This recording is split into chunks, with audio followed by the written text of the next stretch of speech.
As writers, we are always refining and adjusting our processes, trying to figure out what works best for this novel. At least today, I finished up a round of revisions this past weekend and tossed them off to beta readers. But I might have been hasty. Now, of course, no two writers work the same, and the best process is what works for you. But here are some of the mistakes I've made and a few I've managed to avoid.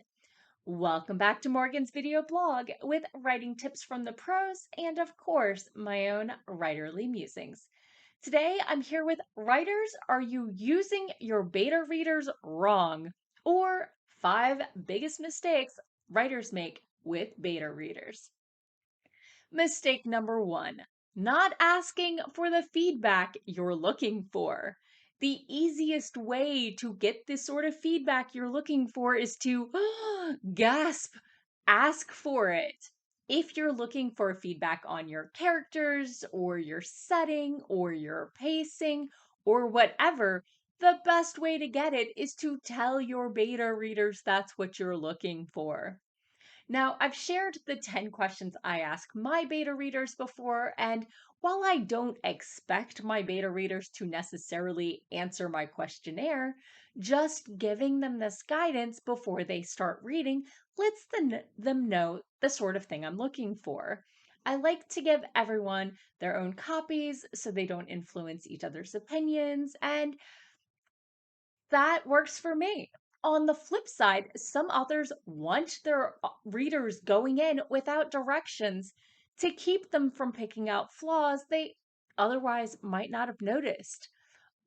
They like a group chat so that their writing process becomes more collaborative with their group of beta readers. The difference is in how thorough you expect the feedback to be without guidance and the type of relationship you want with your beta readers. It's up to you.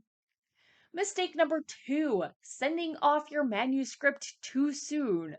Fun fact I learned this week, the whole let your manuscript rest after drafting doesn't just apply to your rough draft, or at least it doesn't have to.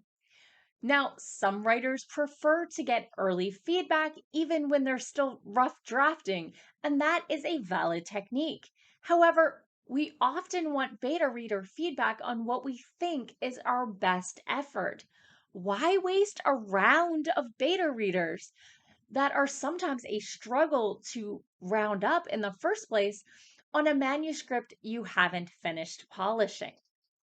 Now, I usually have my alpha reader slash twin sister give me feedback, and then I integrate her suggestions with a big revision pass. And this time I did a very heavy round of editing afterward and then immediately sent it off to beta readers.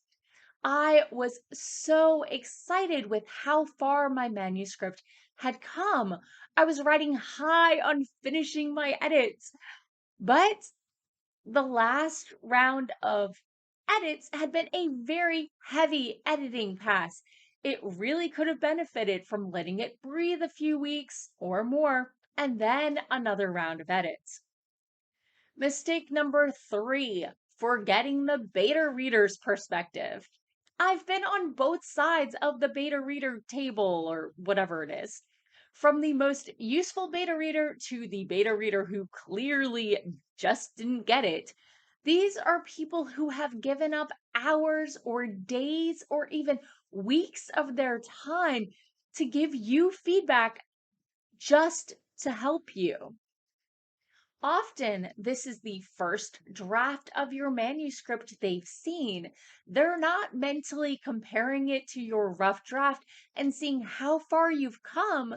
They're looking into your potential and seeing how far you can take it. It's a common knee jerk reaction to want to justify every choice you've made to your beta reader, to explain to them why this thing they think is useless needed to be in there, why that obvious thing didn't need to be explained. I fight this all the time. The best thing to do is always, always, always thank them for their time and efforts. If you're a good fit for each other, offer to beta read for them.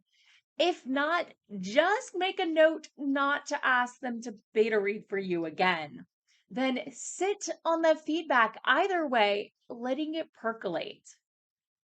Mistake number 4, taking the beta reader's feedback as a to do list.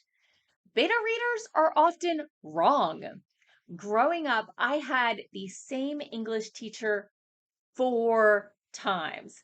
She followed us up from middle school to the high school, and she was super supportive of me and my writing. But it took until the third or maybe even the last time I had her before I realized that a lot of the red line edits were suggestions.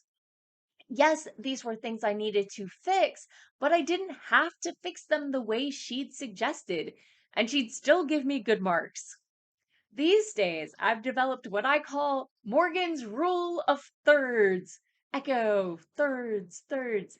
So anyway, 1/3 is the easy stuff. The line edits, the quick clarifications, the beefed up description, or trimmed down, whichever way you write. 1/3 is garbage. Not all readers will get all parts of your story, but you might want to take a second look. Maybe you could set it up so the part they think is wrong fits better. And 1/3 is the hard stuff. The things you thought you fixed, but really you just kind of painted over it like a rotten windowsill by a crummy landlord. The hard stuff can be tricky to fix, but that doesn't mean it has to be extensive. Sometimes getting it right involves 2 new sentences in 2 different chapters, 7 chapters apart from each other. And mistake number 5 writers make with their beta readers: obsessing while you're waiting. Anyone got a fix for this one? Yeah, I know. Work on your next thing, keep busy, keep distracted. Have you tried chocolate? But they're reading my book, baby, that I was so proud of 3 days ago. 3 days ago. And now I'm terrified.